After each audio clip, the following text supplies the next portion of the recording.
Hello అండి. Welcome to our channel. నేను మీ సిరి. ఈరోజు మనం చెప్పుకోబోయే కథ 'ప్రేమ మజిలీ' పార్ట్ 32. ఇక కథలోకి వెళ్ళిపోదాం.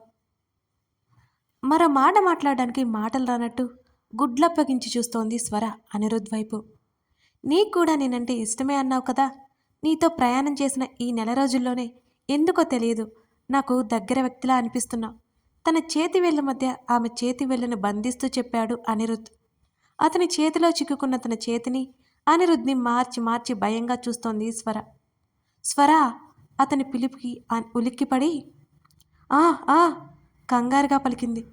ఈ చెమట్లేంటి అని ఆమె కణత మీద జారుతున్న నీటిదారను తుడుస్తూ అన్నాడు అతను. స్వర గుటకలు మింగుతూ చూస్తోంది అతని వంక. ఇతనేంటి ఇప్పుడే ఓపెన్ అయిపోయాడు? ఇలా జరగకూడదు కదా. అయినా తాను అసలు మధ్య ఎప్పుడూ ఫోర్స్ చేయలేదు కదా. ఇప్పుడు కానీ తను మామూలుగా ఉంటే అనిరుద్ నెక్స్ట్ ఇంకేమైనా స్టెప్ తీసుకుంటే నో నో నో. అతని చేతిని విదిలించుకుంది స్వర. అన్ను నా మీద జాలి పడుకో, నాకు చాలా కోపం వస్తుంది అని గబుక్కున పైకి లేచింది స్వర. జాలిపడడం ఏంటి? అతను పైకి లేచి ఆమె ముందుకు వెళ్ళి అడిగాడు. నీకిప్పుడు అలా ఎందుకు అనిపించింది? నాకు ఏదో సమస్య వచ్చి ఏడవడంతో నా మీద జాలిపడి ఇష్టం ఉందని చెప్తున్నావు అంతే కదా. అతడి వైపు చూడకుండా ముఖం తిప్పుకుంటూ అడిగింది. ఆమె భుజం గట్టిగా పట్టుకుని తన వైపుకు తిప్పుకున్నాడు అనిరుద్. పిచ్చి పిచ్చిగా చేయకు స్వరా. ఏం మాట్లాడుతున్నావో నీకైనా అర్థమవుతుందా? నీ మీద జాలిపడి నేనెందుకు అలా అంటాను? నాకు అనిపించింది చెప్పాను అంటున్న అనిరుద్ ముఖంలో కోపం తాండవిస్తోంది. నేను ఎందుకు నచ్చాను నీకు చెప్పు, దబాయించింది స్వర. పళ్ళు నూరుతూ చూశాడు అనిరుద్ ఆమె వంక. నువ్వు పెద్ద అతిలోక సుందరవని నీ వెంట పడుతున్నా. అతని ముఖంలో చిరాకు స్పష్టంగా కనబడుతోంది. What do you mean? కోపంగా అతని ముఖంలోకి ముఖం పెట్టి చూస్తూ అడిగింది స్వర. అంత కోపం కూడా ఎగిరిపోయింది ఆమె పనులకి. తెలియకుండానే నవ్వొచ్చేస్తోంది అనిరుద్కి. This is what it means. అతడు ఎందుకు అలా చెప్పాడో అర్థం కాక నోరు తెరిచి అయోమయంగా చూసింది స్వర. అతడి మాటల్ని అర్థం చేసుకునే లోపలే అతడి కౌగిలిలో పిచ్చుక పిల్లలా చిక్కుకుపోయింది. అన్ను ఏం చేస్తున్నావు? వణికే గొంతుతో అతనంత దగ్గరగా ఉండడంతో లోపల భయపడి చస్తోంది స్వర. ఒకరి శరీరం మరొకరికి దగ్గరగా ఉంది. ఆమె చుట్టూ అతని ఉక్కు చేతులు బిగుసుకున్నాయి. అన్ను అంతకుమించి ఆమెకి మాట రావడం లేదు. ఆజానబాహుడు తన ఎదురుగా నిలబడి తనని హ్యాండిల్ చేస్తుంటే అతడి ఛాతీ మీద రెండు చేతులు పెట్టేసి భయం భయంగా అతడి ముఖంలోకి చూస్తోంది స్వర. నవ్వుతూ కళ్ళు ఎగరేశాడు అనిరుద్. అన్ను ప్లీజ్ వదులు. చుట్టూ చల్లటి గాలిలో కూడా కంగారుతో ఆమెకి చెమటలు పడుతున్నాయి. స్వర చాలా నచ్చేస్తున్నావు. అతడి ముఖాన్ని ముందుకు తెస్తుంటే ఆమె గుండె ఎప్పుడెప్పుడు పేలిపోతుందా అన్నంత వేగంతో కొట్టుకోసాగింది. అతని పెదవులు ఆమె పాపిట్లో తాకే. బ్రేకర్ వస్తే సడన్గా బ్రేక్ వేసినట్టు ఆమె గుండె వేగం తగ్గిపోయింది. తనని ఇంత ప్రేమగా ఆరాధనగా ఎవరూ తాకలేదేమో. స్వర స్తబ్దుగా అయిపోయింది.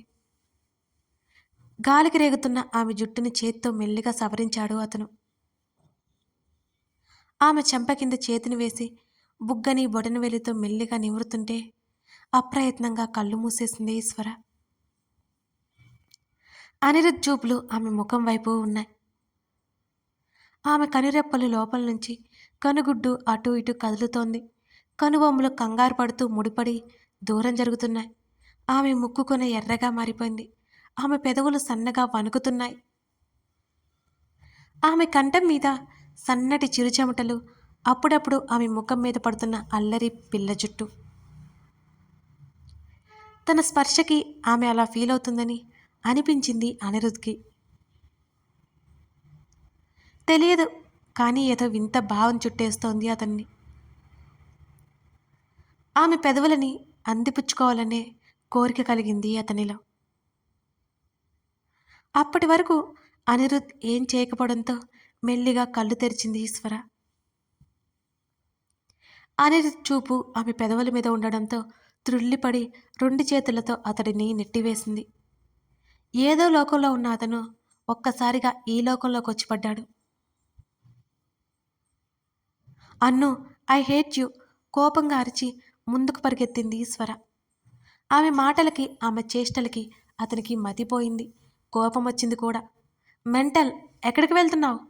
అటు వెళ్తే హోటల్ రాదు. తీరం వెంట పరిగెడుతున్న స్వర వెనక పడ్డాడు అనిరుద్. స్వర గుండె ఇంకా అదురుతూనే ఉంది. వామ్మో, ఈ అనిరుద్ మామూలుడు కాదు.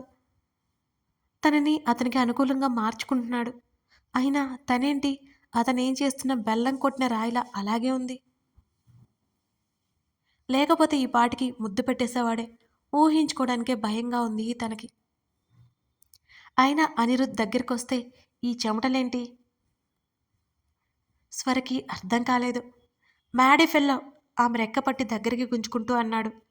అనిరుద్ బలమైన ఛాతికి ఆమె తల తగిలి నుదురు రుద్దుకుంటూ తల పైకెత్తి చూసింది వికారంగా ముఖం పెట్టి. మెంటల్ ముఖమా, ఏం చేస్తున్నావు అర్థమవుతుందా? ఎక్కడికి పరిగెడుతున్నావు? సముద్రంలోకి పోతావా ఏంటి? స్వర తల మీద 2 పొడిచాడు అనిరుద్.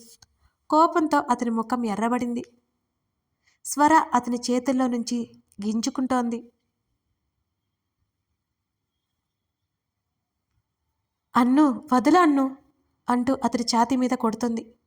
చూప్ ఈడియట్ గట్టిగా కసరడంతో తల కిందకి దించి కళ్ళు మాత్రమే పైకి ఎత్తి అతని వైపు ఉరిమి చూసింది. పిచ్చి పిచ్చిగా చేశావు అంటే చంపేస్తా. మెంటల్, పిచ్చి, తిక్క, ఏమనాలో కూడా అర్థం కావడం లేదు నాకు. మతిపోయిందా నీకు? అసలేంటి నీ ప్రాబ్లం చెప్పు అని గట్టిగా అతను అడగడంతో బిక్కమొహం వేసింది స్వర. నిన్నే, మూగమొద్దులా ఉంటావేంటి చెప్పు. ఆమె భుజాలు పట్టి కదిపాడు. ఆ కళ్ళు కూడా దించేసింది. నేల చూపులు చూస్తూ మూగిదానిలా నిలబడింది స్వర. విసుగొచ్చి ఆమెను వదిలేసి, నేను హోటల్కి వెళ్తున్నా, నువ్వటే వెళ్ళి దెయ్యాలతో డ్యాన్స్ ఆడుకో అని వెనక్కి తిరిగి నడిచాడు అనిరుద్. సడన్గా అతను అలా అనడంతో గావు కేక పెట్టి పరిగెత్తుకుంటూ అతని చేతిని పట్టుకుంది. అంతలోనే ఏదో గుర్తుకొచ్చినట్లు అతని చేతిని వదిలేస్తుంటే ఈసారి అనిరుద్ గట్టిగా పట్టుకున్నాడు ఆమెని. అరే బండ వెదవ, నొప్పి పుడుతుంది వదలరా అని పైకి అనలేకపోయింది స్వర.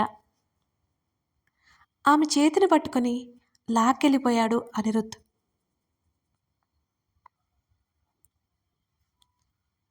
రాధాకృష్ణ మనుషులు వెంటనే రాధాకృష్ణకి ఫోన్ చేశారు. మోహన్, రాధాకృష్ణ అర్ధరాత్రి కూడా డ్రింక్ చేస్తున్నారు. సార్, అనిరుద్ బాబు, స్వరమ్మ సముద్రం కాడికి వచ్చినారు. స్వరమ్మ అలిగితే బాబు బుజ్జగిస్తున్నారు. ఇప్పుడే బాబు బ్రతిమాలి తీసుకెళ్ళిపోయాడు అని చెప్తున్న అతని చెంచా మాటలకి రాధాకృష్ణ చేతిలో ఉన్న మందు గ్లాసు పగిలిపోయింది. సరే చూస్తూ ఉండండి, ఫోన్ పెట్టేశాడు రాధాకృష్ణ. రాధాకృష్ణ వైపే ఎగతాళిగా చూస్తున్నాడు మోహన్. ఏం బావా, నీ కొడుకు నీ కోడల్ని బ్రతిమాలుతున్నాడంట. నీ కొడుక్కి ఇష్టమే లేదన్నా? ఆ పిల్ల లేకపోతే నీ కొడుకు ఉండలేనట్టు ఎప్పుడు చూడు దాని కొంగి పట్టుకొని తిరుగుతున్నాడు. ఇక నీ కొడుకు నా కూతుర్ని ఎప్పుడు చేసుకునేది అని తాగిన మత్తుల్లో వెకిలిగా అన్నాడు మోహన్. మందు బాటిల్ బల్లున పగిలింది. మోహన్ భయంతో దెబ్బకి సైలెంట్ అయ్యాడు. రాధాకృష్ణ గురించి మోహన్కి తెలుసు. ఆ కోపంలో తనని చంపనైనా చంపుతాడని నోటికి తాళం వేశాడు. చూస్తూ ఉండు బావా, అది తిరిగి హైదరాబాద్ రాదు. కసిగా ఉన్న మందు గ్లాస్ వైపు చూస్తూ అన్నాడు రాధాకృష్ణ. రాధాకృష్ణని రెచ్చగొట్టి లోపల సంతోషపడుతున్నాడు మోహన్. స్వర చావుకి వ్యూహం సిద్ధం చేస్తున్నాడు రాధాకృష్ణ తెగ సీరియస్గా. స్వర చేతిని వదిలి డోర్ క్లోజ్ చేస్తున్నాడు. పరుగున అక్కడి నుంచి బాత్రూంలోకి వెళ్ళిపోయింది స్వర. ముఖం మీద నీళ్లు కొట్టుకుంటూనే ఉంది స్వర. ఈ అనిరుద్ ఏంటి ఇంత ఓపెన్గా చెప్పేశాడు? తను కోరుకుంది ఇది కాదు. అబ్బా, ఏం చేయాలి ఇప్పుడు? ఇంతకు ముందంటే ఇష్టం లేకపోవడంతో తనకి దూరంగా ఉన్నాడు. ఇప్పుడు ఏం చేస్తాడో ఏంటో భయపడి చస్తోంది స్వర. ఆ చూపుల్లో, ఆ మాటల్లో పూర్తిగా తేడా వచ్చేసింది అనిరుద్లో. స్వర ఏడుపు మొహం పెట్టి మిర్రర్లో తనని తానే చూసుకుని, థూ నీ బతుకు, అనుకున్నది ఒక్కడు కూడా జరగదు. ఎలాగో చావు, తనని తాను తిట్టుకొని మెల్లిగా బయటకొచ్చింది. అనిరుద్ బెడ్ మీద పడుకొని ఆమె వైపే చూస్తున్నాడు. అతని వైపు అసలు చూడకుండా హ్యాంగర్ దగ్గరికి వెళ్ళి టవల్ తీసుకుని ముఖం తుడుచుకుంది స్వర. దేవుడా, వీడేంటి నన్నే చూస్తున్నాడు, వీడి నుంచి నన్ను నేను ఎలా కాపాడుకోవాలి అని ఏడు మొహం పెట్టి అక్కడే నిలబడి ముఖం తుడుచుకుంటూనే ఉంది స్వర.